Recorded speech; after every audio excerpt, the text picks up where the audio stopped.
Well, I hope I've persuaded you that there are some interesting and fundamentally very important subtleties in the application of probability and statistics that it really is important to get right in matters of life, death, and human rights.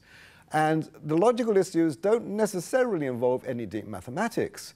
The mathematics we've used so far, you could have done in the primary school. Of course, we do get into somewhat more advanced mathematics when we start complicating things. So if we think about the case we've already discussed, the case of Adams, then there was in fact other evidence in the case, which I haven't yet told you about. It wasn't evidence in favor of his guilt, but evidence in favor of his innocence. The original victim, when asked to attend an identification parade, did not pick him out. And later on, when she saw him, she said, "That's not the man who attacked me." That is pretty strong evidence in favor of his innocence. In addition, his girlfriend had an alibi saying that he'd spent the night with her, and whereas that might have been made up, nevertheless, it is certainly evidence in favor of his innocence rather than in favor of his guilt. So the question arises of how to add this additional evidence into the calculation we've already done. Two aspects involved there. First of all, we'd like to try and express the effect of the evidence in numerical terms.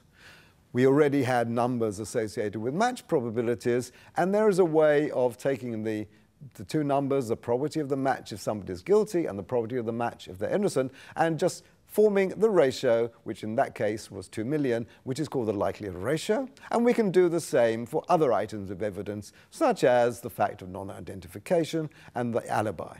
When we've got those numbers, we can combine them, and we can combine them with a similar number which was determined from the prior probability before any evidence was brought in that he was in fact guilty.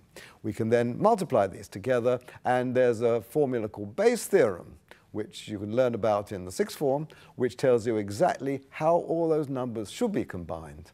And out of that will pop the final answer, which we can use to calculate the probability that on the basis of all the evidence presented, the match evidence, the non-identification evidence, and the alibi evidence, this particular suspect was guilty as charged.